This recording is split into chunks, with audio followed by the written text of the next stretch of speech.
नमस्कार दोस्तों, स्वागत है आप सभी का। पिछले लेक्चर में हम बात किए थे लेबलिंग के बारे में और उसके बाद हमने देखा था बेसिक टर्मिनोलॉजी। बेसिक टर्मिनोलॉजी में हमने कौन-कौन से टर्म्स देखे थे? सबसे पहले हमने देखा था लेवल सरफेस, फिर देखे थे लेवल लाइन, उसके बाद horizontal plane, horizontal line, vertical plane और वर्टिकल लाइन के बारे में देखे थे। क्लियर है? तो चलिए एक बार मैं आपको क्विक रिवीजन कराता हूँ, उसके बाद से जो टर्म्स हमारे बचे हैं बेसिक टर्मिनोलॉजी में, उसको हम देखते हैं। तो हमने आपको बताया था कि लेवल सरफेस क्या होता है। लेवल सरफेस हमने बताया था कि वैसा सरफेस यानी कि अर्थ के सेंटर से यदि पॉइंट कोई लिया जाए और समान दूरी पे पॉइंट लिया जाए और उस पॉइंट को मिलाने से अगर हमें तो वो कैसा सरफेस होगा? लेवल सरफेस होगा। उस लेवल सरफेस में यदि कोई हम लाइन को क्या करें? ड्रॉ करें तो वो कैसी लाइन हो जाएगी? लेवल लाइन हो जाएगी। उसके बाद हमने देखा था हॉरिजॉन्टल प्लेन। हॉरिजॉन्टल प्लेन क्या थी? हमने आपको दिखाया था बॉल के साथ कि ये मान लीजिए कि अब आपका क्या हो गया? लेवल सरफेस हो गया। लेवल सरफेस पे कोई भी हॉरिजॉन्टल प्लेन जो क्या कर रहा हो? लेवल सरफेस पे टेंजेंशियली हो, तो वो कैसा प्लेन हो जाएगी आपकी? Horizontal plane. और हॉरिजॉन्टल प्लेन में यदि कोई लाइन स्थित हो तो वो कौन सी लाइन हो जाएगी? हॉरिजॉन्टल लाइन हो जाएगा। फिर हमने देखा था वर्टिकल प्लेन। वर्टिकल प्लेन क्या होती है आपकी? वैसी प्लेन जो हॉरिजॉन्टल प्लेन के क्या हो? परपेंडिकुलर हो, वो हमारा क्या हो जाएगा? Vertical plane. और वर्टिकल प्लेन में कोई स्थित, ये देखिए वर्टिकल प्लेन में स्थित कोई भी स्ट्रेट लाइन क्या होती है? आपकी वर्टिकल लाइन होती है। और वर्टिकल लाइन जो थी हॉरिजॉन्टल प्लेन और हॉरिजॉन्टल लाइन के कैसा था? परपेंडिकुलर था। इसके बाद हमने देखा था वर्टिकल एंगल। तो वर्टिकल एंगल के बारे में हमने देखे थे क्या कि हॉरिजॉन्टल लाइन और लाइन ऑफ साइड के बीच जो आपके एंगल बनते हैं वो क्या होता है? आपका वर्टिकल एंगल होता है। अब हमें बात करना है इसके आगे। इसके आगे हमें देखना है, देखिएगा क्या क्या। इसके आगे हमें देखना है डेटम के बारे में, डेटम। फिर हमें देखना है एमएसएल, आरएल और एलिवेशन के बारे में। ये चार टर्म्स को हम क्या करेंगे सर? एक साथ समझेंगे, क्योंकि ये चारों जो है वो एक दूसरे से रिलेटेड है। तो जब तक ये चारों को हम ना समझा दें तब तक आप लोग क्या लेक्चर को अंत तक देखिएगा। क्लियर है? आपको बिल्कुल समझ में आएगा। तो चलिए सबसे पहले देखते हैं डेटम क्या होता है। डेटम को समझने से पहले यदि मैं आपसे पूछूं, आप जहां कहीं भी बैठ कर पढ़ रहे हो, अपने कमरे में या फिर लाइब्रेरी में या फिर अपने कॉलेज के क्लासरूम में, यदि मैं आपसे पूछूं कि आपके कमरे की ऊंचाई कितना है, तो आप बता देंगे तो आपका जवाब होगा कि नहीं सर। सबसे पहले हमें ये जानना होगा कि आप जो सर ऊंचाई पूछ रहे हैं वो कहाँ से पूछ रहे हैं। यानी कि इस कमरे की ऊंचाई जो आप पूछ रहे हैं वो फर्श से पूछ रहे हैं या फिर किससे? सड़क से पूछ रहे हैं या फिर ज़मीन से पूछ रहे हैं या फिर समुद्र के लेवल से पूछ रहे हैं। तो सबसे पहले हमें ये जानना होगा कि आप हाइट पूछ कहाँ से रहे हैं। जब तक हमें कोई रेफ़रेंस लाइन नहीं मिलेगा, जब तक हमें कोई रेफ़रेंस लेवल नहीं मिलेगा, तब तक हाइट का कोई मतलब नहीं है। इसी रेफ़रेंस लेवल को सर्वेइंग में हम डेटम के नाम से जानते हैं। तो देखिएगा डेटम क्या होता है? डेटम जो होता है हमारा एक इमेजिनरी प्लेन या फिर इमेजिनरी लाइन होती है, इसीलिए हमने क्या किया है कि डॉटेड लाइन से बना दिया है। तो डेटम क्या होता है आपका कि डेटम एक जो होता है इमेजिनरी लाइन या फिर इमेजिनरी प्लेन होता है, जिसके रेफरेंस में क्या किया जाता है कि किसी भी पॉइंट की आरएल या फिर एलिवेशन को ज्ञात किया जाता है। आरएल एलिवेशन क्या है अभी हम देखेंगे। क्लियर है? अब देखिएगा हमने क्या बताया कि डेटम जो होता है एक इमेजिनरी लाइन या फिर इमेजिनरी प्लेन होता है, जिसके रेफरेंस में जो है किसी भी पॉइंट की हाइट को क्या किया जाएगा? ज्ञात किया जाएगा। अब यहाँ से देखिए यदि मैं इस पॉइंट की हाइट पूछूँ तो इस डेटम से कितना होगा? यहाँ तक होगा। अगर यहाँ की हाइट पूछूँ तो यहाँ से डेटम से इतना हो जाएगा। क्लियर है? तो अब आपसे मैंने पूछा था कि कमरे की ऊंचाई बता सकते हैं कितना होगा, तो अब आप हमसे पूछिएगा कि कमरे की ऊंचाई सर कहाँ से लेना है? फ्लोर से लेना है या फिर सड़क से लेना है, जमीन से लेना है या फिर कहाँ से? समुद्र तल से। तो यदि मैं आपके कमरे की ऊंचाई समुद्र तल से पूछूं यानी कि मीन सी लेवल से पूछूं, डेटम से पूछूं, तो आप कहाँ से मेजर कीजिएगा? डेटम से मेजर कीजिएगा।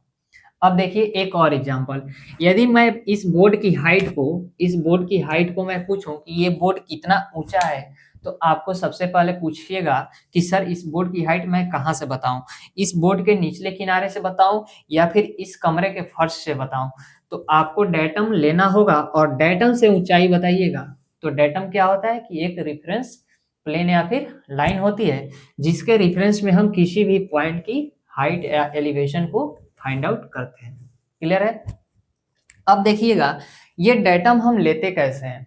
डेटम जो लेते हैं हम मीन सी लेवल को ले लेते हैं। क्लियर? अब मीन सी लेवल क्या होता है इसको समझिएगा। मीन सी लेवल जो होता है आपका, यहाँ सबसे पहले हम हेडिंग डाल रहे हैं मीन सी लेवल। तो अब समझेंगे हम क्या मीन सी लेवल, यानी कि MSL मीन सी लेवल, इसे हिंदी में हम बोलते हैं औसत समुद्र तल। क्लियर है? यानी कि देखिए औसत समुद्र तल क्या लेना है हमें, औसत समुद्र समुद्र तल लेना है, यानी कि समुद्र के तल का क्या लेना है हमें, औसत लेना है। तो आप लोगों को इसके लिए क्या करना होगा कि एवरेज लेना होगा किसका, समुद्र तल का। तो इसके लिए देखिए क्या किया जाता है कि देखिए आपको इमेज में दिख रहा होगा, ये मान लीजिए कि आपका क्या है, समुद्र है। अब आप लोग जानते हैं कि समुद्र में क्या आता है, समुद्र का तल जो होता है वो हमेशा स्थिर नहीं रहता है, क्या होता है, ऊपर नीचे होता रहता है। कैसा होता रहता है सर, ऊपर नीचे होता रहता है समुद्र का तल। आप जो यहाँ देख रहे हैं ये क्या है, समुद्र की लहरें है। समुद्र के किनारे यदि आप गए होंगे तो देखे होंगे कि समुद्र का तल जो होता है अप और डाउन यानी कि हाई लो होते रहता है। तो ये जो ऊपर है इसे हम क्या बोलते हैं, इसे बोलते हैं हम हाई टाइड, यानी कि हाई टाइड। और जो नीचे है उसे बोलते हैं लो टाइड। तो ये हो गया आपका हाई टाइड और दूसरा हो गया लो टाइड।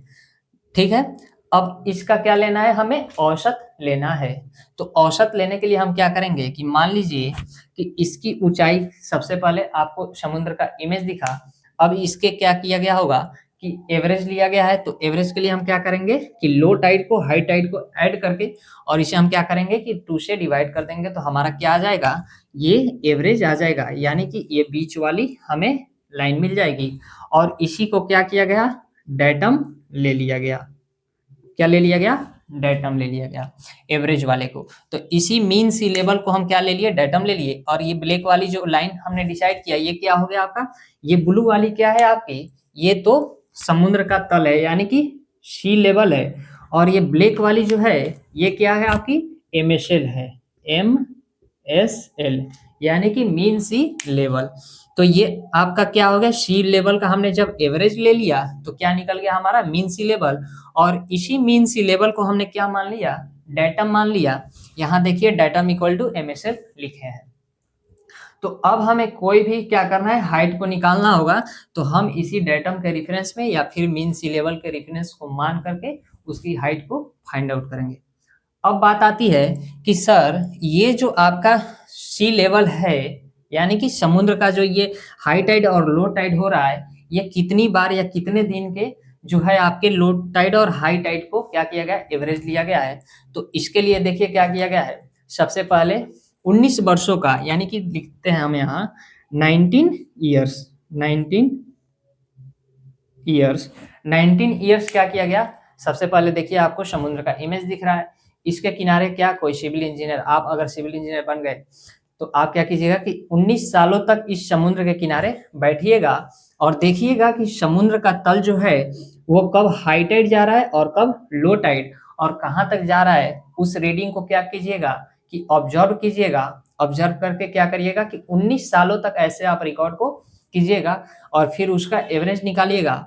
एवरेज निकालने के बाद क्या करेंगे कि जितना हमारा आएगा एवरेज वही हो जाएगा हमारा मीन सी लेवल, और मीन सी लेवल को उसके बाद से एस्टेब्लिश किया जाएगा।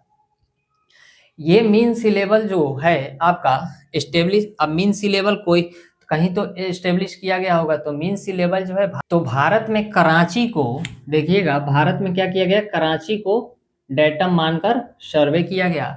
लेकिन जब भारत का क्या हो गया, विभाजन हो गया, पाकिस्तान अलग हो गया, कराची अभी जो पाकिस्तान में है, तो भारत के विभाजन के बाद से क्या किया, ग्रेट ट्रिग्नोमेट्री सर्वे ने इस मीन सी लेवल को कहाँ एस्टेब्लिश किए, मुंबई में एस्टेब्लिश किया गया।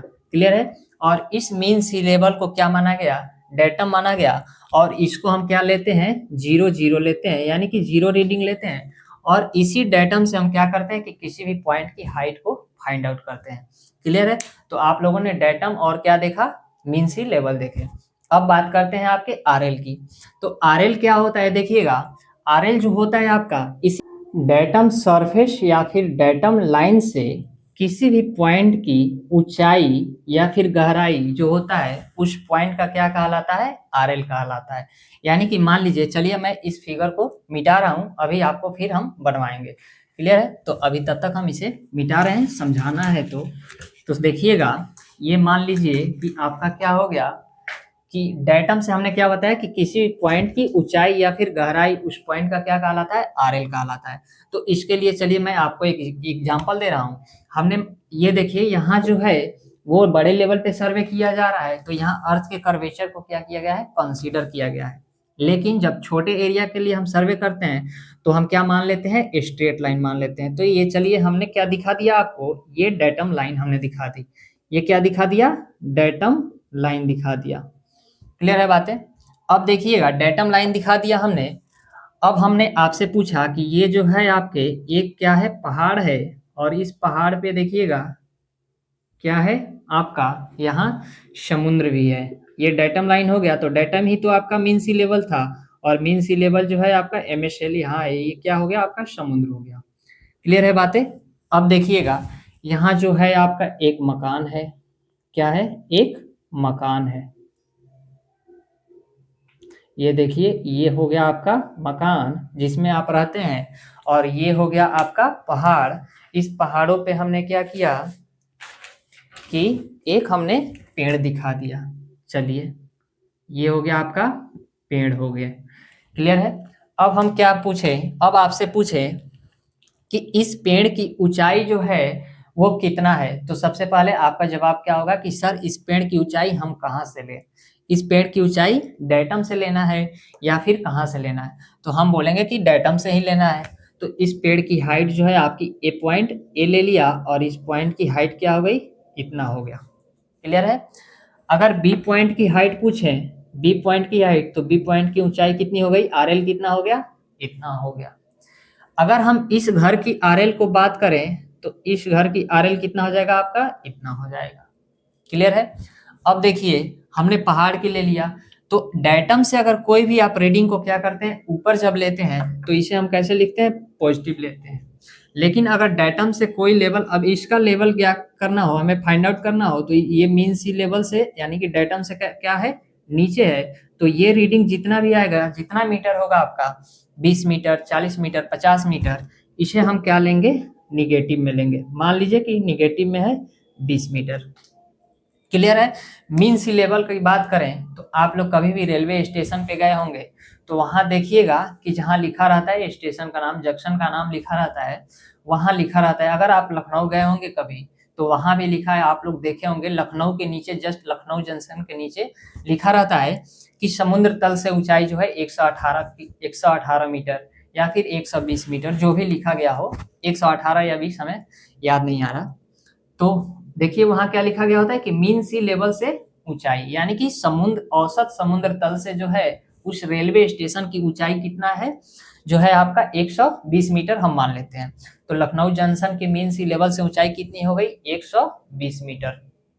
तो ये मीन सी लेवल जो है आपका स्टेशन पे देखने को मिलता है। तो अगर नहीं देखें तो आप अब कभी भी स्टेशन जाइएगा तो वहां देखिएगा कोई भी जंक्शन का नाम या फिर स्टेशन का नाम लिखा गया होगा, तो उसके नीचे लिखा गया होगा कि आरएल जो है इस स्टेशन का इतना है, यानी कि रिड्यूस लेवल। यानी कि रिड्यूस लेवल का मतलब क्या कि डेटम से मीन सी लेवल से जो है उस स्टेशन के प्लेटफॉर्म की ऊंचाई जो है वो कितना है, 120 मीटर है। अगर वही ऊंचाई जो डेटम से नीचे होता तो उसे निगेटिव लेते, और ऊपर लेंगे तो पॉजिटिव लेंगे। क्लियर है। एलिवेशन की बात करें, एक और एलिवेशन है आपका। एलिवेशन जो है जनरली जो होता है वो पॉजिटिव के लिए, पॉजिटिव वैल्यू के लिए, यानी कि ऊंचाई के लिए क्या किया जाता है, यूज किया जाता है। तो हमने 4 टर्म्स को देखा, क्या क्या। सबसे पहले देखे हमने डेटम के बारे में, फिर देखा मीन सी लेवल कैसे क्या किया जाता है, निर्धारण किया जाता है। 19 वर्षों तक समुद्र के किनारे बैठ करके लो टाइड और हाई टाइड का क्या लिया जाता है, एवरेज लेकर के, और मीन सी लेवल को क्या किया जाता है, निर्धारित किया जाता है ग्रेट ट्रिग्नोमेट्री सर्वे द्वारा। कहाँ स्थापित किया गया था मीन सी लेवल को, आपके कराची में, लेकिन डिवीजन के बाद कहाँ हो गया, मुंबई में। क्लियर है। फिर हमने आरएल से देखा ऊंचाई को, आरएल देखे, एलिवेशन देखा। चलिए अब इन सब के बारे में हम एक एक करके लिखते हैं। तो देखिएगा सबसे पहले हमने डेटम के डिफिनीशन को लिखा है। तो देखिए क्या है, सेम वही बात है जो हमने आपको समझाया कि क्या, कि यह जो डेटम होता है क्या होता है, इमेजिनरी प्लेन सरफेस या फिर लाइन होता है, जिसके रिफरेंस में हम क्या करते हैं कि किसी भी बिंदु की उच्चता को ज्ञात करते हैं, यानी कि एलिवेशन या फिर आरएल को। क्लियर है। अब देखिए उसके बाद आप लोग ये क्या कीजिएगा, डेटम के लिए फिगर बना लीजिएगा। अब देखिए, यदि हम इस डेटम लाइन को हम क्या मान लें, मीन सी लेवल को 0 मीटर मान लें, तो यहाँ से पॉइंट ए की डेटम से जो ऊंचाई हो जाएगी, अब इसे हम मान लेते हैं कितना, 80 मीटर मान लिया, 80 मीटर। तो डेटम से जो ऊंचाई है, डेटम से 80 मीटर क्या है, ऊंचा है, ऊंचा है। क्लियर है। उसके बाद देखिए, अगर पॉइंट डी की बात करें तो ये देखिए 20 मीटर क्या है, नीचा है। तो 20 मीटर नीचा है, यानी कि पॉइंट ए की आरएल जो हो गई वो कितना हो गया सर, प्लस 80 मीटर। और पॉइंट डी की जो आरएल हो जाएगी वो कितना हो जाएगी, -20 मीटर। क्लियर है। अब मान लीजिए कि ये क्या हो गया, डेटम हो गया। यदि कोई टनल बन रहा है और डेटम लाइन से क्या है, नीचे, मान लीजिए कि अटल टनल ही है, वो डेटम लाइन से क्या है कि आपके नीचे है, तो जितना डेटम लाइन से नीचे होगा उसे हम किससे लेंगे, निगेटिव वैल्यू लेंगे। क्लियर है। और डेटम लाइन से जो ऊपर होगा उसे पॉजिटिव लेते हैं। इसके बाद हम देख लेते हैं क्या, आरएल की डिफिनीशन देख लेते हैं। चलिए, तो अब बात करते हैं रिड्यूस लेवल। नेक्स्ट जो हमारा पॉइंट है, इसे हम शॉर्ट में क्या कहते हैं, आरएल कहते हैं, और हिंदी में निर्देश तल कहा जाता है। तो देखिएगा क्या है रिड्यूस लेवल, डेटम सरफेस या फिर लाइन से किसी भी पॉइंट की ऊंचाई या फिर क्या गहराई जो होता है, उस पॉइंट का क्या कहलाता है, आरएल कहलाता है। डेटम से ऊपर जो पॉइंट होगा हम उसे क्या लेते हैं, पॉजिटिव लेते हैं, और नीचे होगा उसे निगेटिव लिया जाता है। अब बात करते हैं एलिवेशन का। एलिवेशन देखिए क्या होता है, किसी भी समतल सतह या फिर आधार बिंदु से पृथ्वी के सतह पर या उसके निकट स्थित किसी भी बिंदु की क्या होती है, ऊंचाई, जो ऊपर या फिर क्या हो, नीचे हो, उस वर्टिकल डिस्टेंस को ही हम क्या कहते हैं, एलिवेशन कहते हैं। फिर देखिए आपका मीन सी लेवल है, यानी कि औसत समुद्र तल। इसे हम शॉर्ट में क्या कहते हैं, एमएसएल लिखेंगे। एमएसएल वह औसत एमएसएल है, यानी कि मीन सी लेवल वह औसत मीन सी लेवल है जिसे समुद्र में क्या, हाई टाइड और लो टाइड, यानी कि ज्वार और भाटा के उतार चढ़ाव का लगातार क्या किया जाता है, 19 वर्षों तक ऑब्जर्वेशन करके ये मीन सी लेवल को निर्धारित किया जाता है।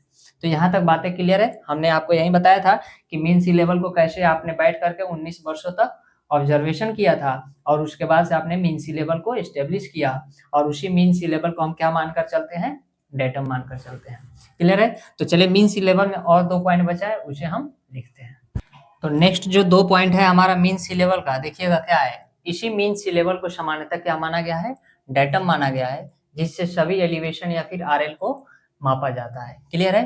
नेक्स्ट पॉइंट देखिए, हमने बताया था कि भारत में कराची में, यानी कि अभी जो पाकिस्तान में है आपका, वो क्या है, मीन सी लेवल को डेटम मान करके क्या संपन्न किया गया था, जीटीएस यानी कि ग्रेट टेग्नोमेट्री सर्वे संपन्न किया गया था। डेटम का मान कितना रखा गया है, 0 रखा गया है। अब जो डेटम है आपका वो कहाँ है, मुंबई को एमएसएल मानकर माना गया है। क्लियर है। तो हमने क्या देखा, सबसे पहले हमने डेटम देखे, फिर आरएल देखा यानी कि रिड्यूस लेवल, फिर हमने देखे एलिवेशन, उसके बाद हमने मीन सी लेवल देखे। एक और टर्मिनोलॉजी है आपका बेसिक में, वो कौन सा है, बेंचमार्क। बेंचमार्क इसके बाद समझ लेते हैं, फिर उसके बाद हम लोग देखेंगे लेवलिंग टर्मिनोलॉजी। तो आप लोग हेडिंग डाल लीजिए बेंचमार्क। अब बात कर लेते हैं हम बेंचमार्क की। नेक्स्ट पॉइंट है हमारा, इससे शॉर्ट में हम क्या कहते हैं, बीएम कहते हैं, और इसे हिंदी में निर्देश चिन्ह कहा जाता है। तो देखिएगा, सबसे पहले समझिए बेंचमार्क क्या होता है। ये मान लीजिए कि क्या हो गया, आपका सर्वे फील्ड हो गया। क्लियर है। एक पॉइंट हमने ले लिया, ये यहाँ पर ए पॉइंट ले लिया। तो बेंचमार्क देखिएगा क्या होता है, बेंचमार्क ऐसे पॉइंट की उच्चता जो होती है वो किसी रेफरेंस डेटम से लिया जाता है। कहाँ से लिया जाता है सर, रेफरेंस डेटम से लिया जाता है, और इसी पॉइंट को रिफरेंस मान करके अन्य बिंदुओं की क्या किया जाता है, उच्चता को मापा जाता है। तो ये हो गया आपका बेंचमार्क। क्लियर है। देखिएगा, लेवलिंग वर्क जो होता है हमेशा क्या करते हैं कि बेंचमार्क से ही हम स्टार्ट करते हैं और बेंचमार्क पे लाकर ही समाप्त किया जाता है। ये बेंचमार्क अब क्या क्या हो सकता है, बेंचमार्क जैसे आपके हमने आपको बताया पीछे कि क्या हो सकता है, रेलवे प्लेटफॉर्म हो सकता है, वहाँ क्या किया जाता है कि डेटम से मीन सी लेवल से जो ऊंचाई होता है लिखा गया होता है आपके, या फिर आपके सरकारी स्कूल जिसमें आपने पढ़ा उसकी क्या हो सकती है, प्लिंथ लेवल हो सकता है, या फिर आप जहाँ पानी भरने जाते हैं कुएं में, आप वो आपका कुएं का लेवल हो सकता है, या फिर आपके क्या हो सकते हैं, जो शाम को आप टहलने जाते हैं पुलिया पे बैठते हैं, वो पुल भी हो सकता है। क्लियर है। तो बेंचमार्क के रूप में हम अलग अलग बेंचमार्क है, इसे हम आगे देखेंगे। तो देखिए बेंचमार्क का डेफिनेशन क्या है कि ऐसे पॉइंट जिसकी उच्चता किसी रेफरेंस डेटम से, ये हमने क्या माना था, डेटम माना था, किसी रेफरेंस डेटम से ज्ञात होता है। यानी कि अब मान लीजिए कि ये वाली पॉइंट है, इसका हमें क्या है, डेटम से हाइट क्या पता है, हाइट जो है इसका हमें पता है, ये मान लीजिए इसका हमने हाइट यहाँ दिखा दिया कि हमें पता है। और इसी पॉइंट को हम क्या करते हैं, और जिसके रेफरेंस से क्षेत्र का क्या किया जाता है कि अलग अलग पॉइंट का यानी कि उच्चता मापी जाती है, जिसे हम क्या कहते हैं, बेंचमार्क कहते हैं। लेबलिंग वर्क में हमेशा बेंचमार्क से ही स्टार्ट किया जाता है और बेंचमार्क पे ला करके समाप्त किया जाता है। अब देखिएगा बेंचमार्क जो होता है वो निम्न प्रकार के होते हैं। कौन कौन से हैं आपके बेंचमार्क, देखिए सबसे पहला जो है आपका GTS बेंचमार्क, यानी कि ग्रेट ट्रिगोनोमेट्री सर्वे बेंचमार्क। सेकंड जो है आपका वो है परमानेंट बेंच मार्क। थर्ड जो है आपका ये हो जाएगा टेम्पोरेरी बेंच मार्क। और फोर्थ नंबर जो है आपका वो है आर्बिट्रेरी बेंच मार्क, यानी कि great trigonometry survey bench mark, permanent bench mark यानी कि अस्थायी तल चिन्ह और अस्थायी तल चिन्ह और स्वैच्छिक तल चिन्ह। क्लियर है? तो आप लोग हिंदी इसका लिख लीजिएगा और सबसे पहले हेडिंग डाल लीजिए GTS बेंचमार्क। अब आप लोग हेडिंग डाल लीजिए ग्रेट ट्रिग्नोमेट्री सर्वे बेंचमार्क, यानी कि GTS बेंचमार्क के बारे में बात कर लेते हैं। तो देखिएगा क्या होता है GTS बेंचमार्क। GTS बेंचमार्क जो होता है आपका, यह जो होता है आपका एक स्टैंडर्ड बेंचमार्क होता है। क्या होता है? स्टैंडर्ड बेंचमार्क होता है। क्लियर है? क्या होता है? स्टैंडर्ड बेंचमार्क होता है जो सर्वे ऑफ इंडिया के द्वारा हाई एक्यूरेसी के साथ, किसके साथ सर? हाई एक्यूरेसी के साथ क्या किया गया है, मीन सी लेवल के रेफरेंस में जो है वो स्थापित किया गया है। जो कि आपका GTS बेंचमार्क है, ये पूरे देश में जो है आपका बहुत ही कम स्थापित किया गया है, उचित दूरी पे क्या किया गया है, इसे एस्टेब्लिश किया गया है। क्लियर है? हाई एक्यूरेसी के साथ सर्वे ऑफ इंडिया के द्वारा। अब देखिएगा यदि हम इनकी GTS बेंचमार्क की बात करें तो इनकी स्थिति जो है आपका, यानी कि पोजीशन और RL की बात करें तो ये जो है आपका वो कहाँ दिया गया है, GTS मैप में दिया गया है। अब देखिए भारत में जो है आपका ये GTS बेंचमार्क को कैसे एस्टेब्लिश किया जाता है, तो इसके लिए क्या किया जाता है कि कंक्रीट का, देखिए आपको इमेज में दिख रहा होगा, कंक्रीट का क्या बनाया जाता है, पेडेस्टल बनाया जाता है, यानी कि चौकी बनाया जाता है। ऐसे क्या बना दिया हमने, चौकी बना दिया और इसे हमने क्या किया, एस्टेब्लिश इसी पे कर दिए बेंचमार्क को। क्लियर है? तो इस पे आपको इमेज जो दिख रहा होगा ये क्या है, GTS बेंचमार्क। इसे कैसे बनाते हैं, सबसे पहले कंक्रीट का हम पेडेस्टल यानी कि चौकी बनाते हैं और उस पे सर्वे ऑफ इंडिया के द्वारा हाई एक्यूरेसी के साथ क्या किया जाता है कि रेफरेंस मान करके, किसको, मीन सी लेवल को रेफरेंस मान करके, और वहां उस पॉइंट के जो RL होता है वो क्या किया जाता है, इस पे जो है इस कंक्रीट के पेडेस्टल पे एक कॉपर का यानी कि उस पे क्या लगा दिया जाता है, प्लेट लगा दिया जाता है और वहीं पे उस पॉइंट का मीन सी लेवल के रेफरेंस में क्या किया जाता है, RL को ज्ञात करके और इस पे इनग्रेव कर दिया जाता है। अब मान लीजिए कि हमारा ये हो गया क्या, डेटम हो गया और यहाँ से इस पॉइंट का जो बेंचमार्क है वो हमने 100 मान लिया, तो यहाँ से हम क्या करेंगे कि इस पे क्या किया जाता है, 100 को इनग्रेव कर दिया जाता है यानी कि खुरच दिया जाता है। तो आपने देखा कि GTS बेंचमार्क क्या होता है। क्या होता है आपका, ये एक स्टैंडर्ड बेंचमार्क है जो कि सर्वे ऑफ इंडिया के द्वारा हाई एक्यूरेसी के साथ एस्टेब्लिश किया गया है।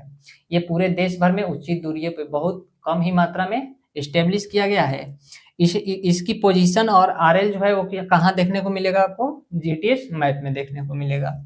अब इसे भारत में एस्टेब्लिश कैसे किया जाता है, कंक्रीट की पेडेस्टल चौकी बना दी जाती है, उसके ऊपर क्या किया जाता है कि कॉपर का पत्थर यानी कि प्लेट रख के और उस पे उस जगह के पॉइंट के डेटम से क्या किया जाता है कि रेफरेंस मान करके RL को उस पे इनग्रेव कर दिया जाता है और वहां बेंचमार्क को स्थापित किया गया है। क्लियर है? तो चलिए इसके बारे में हम लिखते हैं।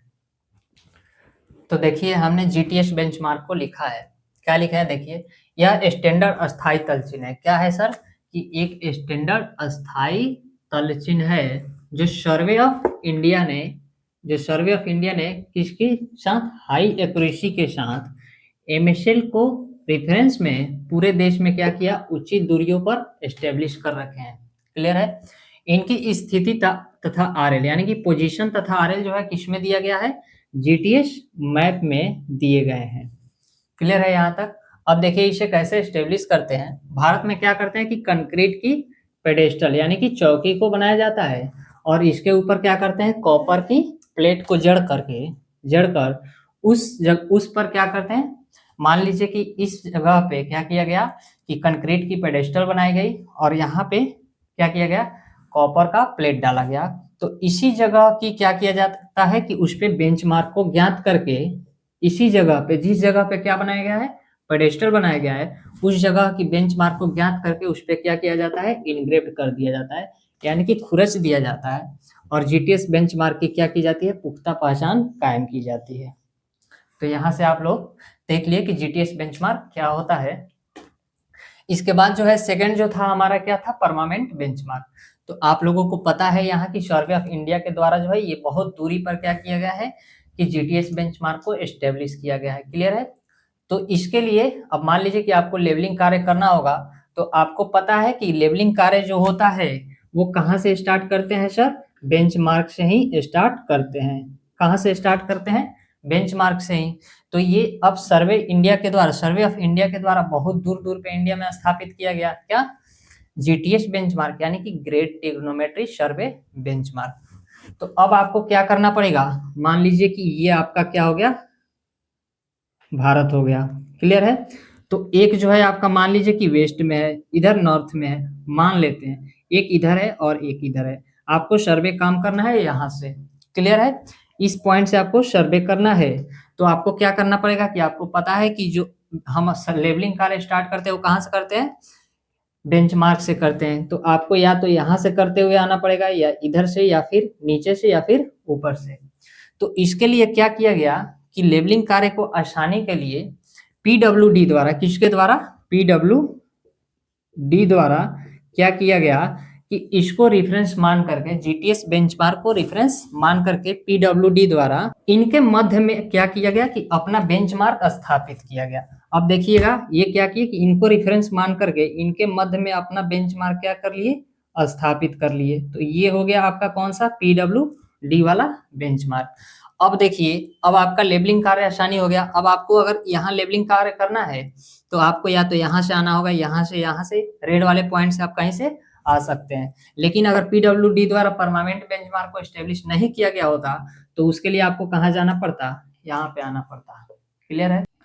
तो ये परमानेंट बेंचमार्क जो है आपका, ये रेड वाला जो हमने बनाया है परमानेंट बेंचमार्क, ये जो होता है पक्के बिंदुओं का होता है। कैसा होता है सर, पक्का पॉइंट होता है, पक्का पॉइंट।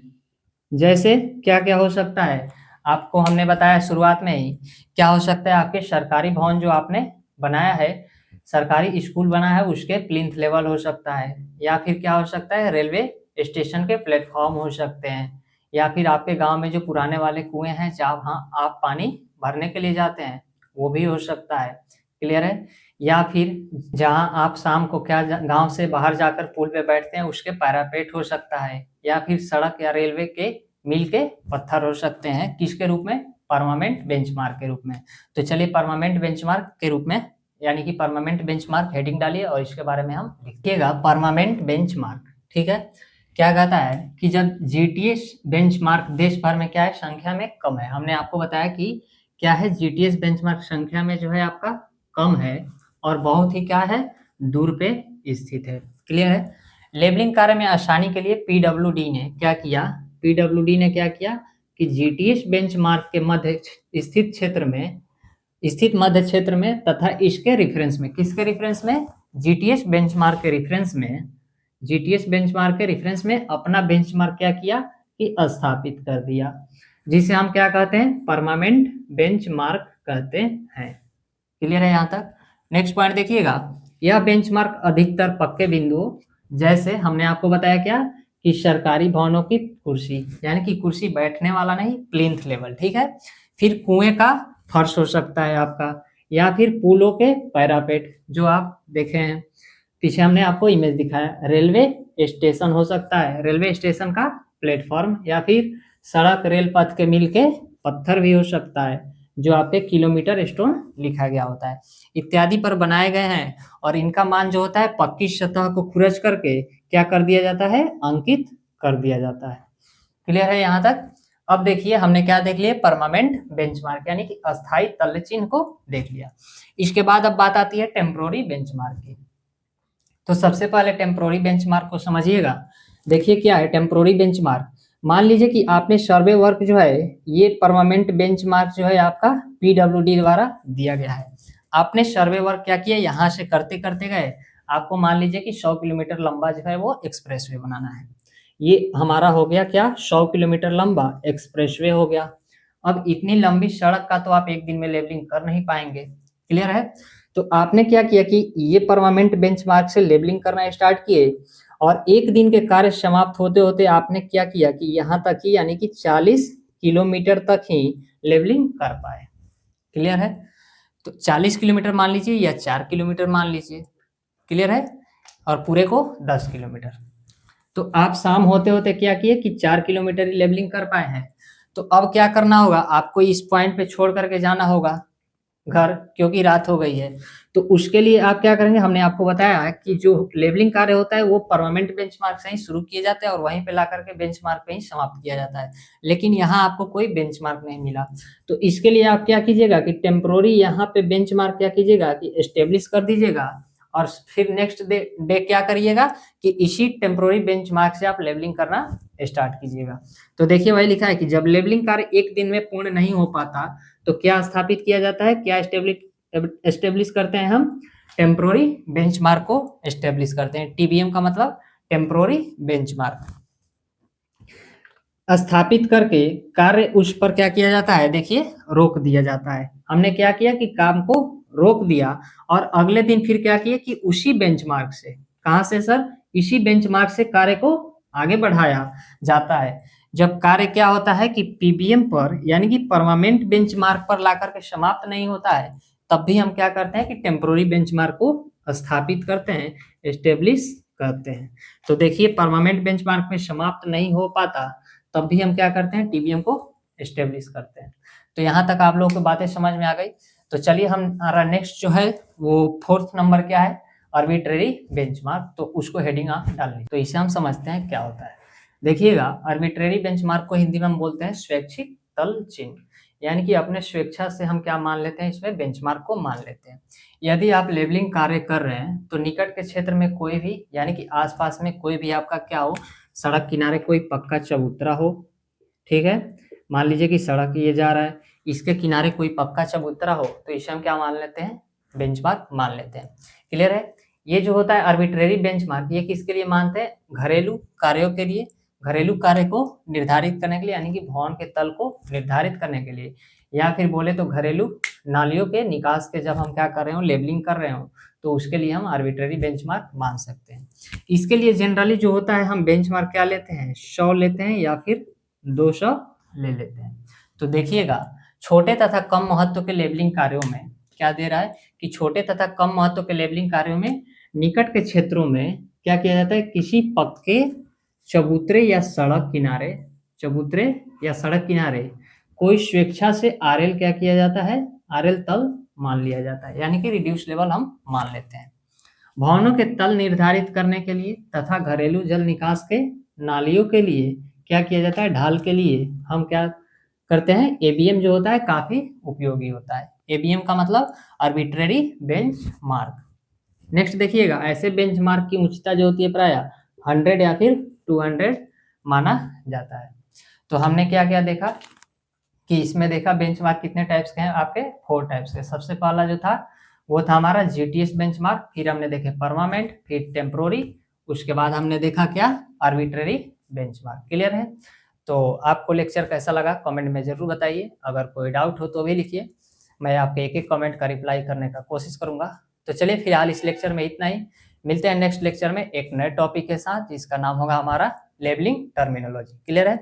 तो ये बहुत ही आसान चैप्टर है, आप लोग आसानी से ये बेसिक टर्मिनोलॉजी जो है आपका, और क्या है लेबलिंग टर्मिनोलॉजी और लेबल मशीन के बारे में इतना आप समझ जाते हैं, इतना थ्योरेटिकल पार्ट है। इसके बाद जो है वो न्यूमेरिकल पार्ट है, तो हम लोग साथ साथ न्यूमेरिकल करेंगे। आपको सिंपल जो है वो क्या, जोड़ और घटाव आना चाहिए, जोड़ और घटाव, ये चैप्टर आपका सॉल्व हो जाएगा। क्लियर है? इसमें कहीं फॉर्मूला याद करने की नहीं है। एक जो है आपका सेंसिटिव बबल का वहां पे एक फॉर्मूला आएगा, तो सिंपल आपको जोड़ घटाव आना चाहिए। ये चैप्टर जो है बिल्कुल इजी है और एक प्रैक्टिकल चैप्टर है, हमने आपको शुरुआत में ही बताया था। तो आपको सिर्फ इतना ही आना चाहिए जोड़ घटाव करने की, 100 में 2 जोड़ दे तो कितना हो जाएगा, 2 घटा दे, या फिर पॉइंट में जोड़ घटाव आना चाहिए। और आपको इतना पता होना चाहिए कि कब हमें जोड़ना है कब घटाना है, आपको सिर्फ इतना ही ध्यान देना है। तो आप लोग इतना केवल देख लीजिए। आप लोग क्या कीजिए कि पीछे जो हमने बेसिक टर्मिनोलॉजी को पढ़ा है, इसे आप लोग रिवीजन कीजिए, ये आगे सारे टर्म्स आएंगे। क्लियर है? तो चलिए मिलते हैं नेक्स्ट लेक्चर में एक नए टॉपिक के साथ। तब तक अपना ध्यान रखिए, ख्याल रखिए, मुस्कुराते रहिए। नमस्कार।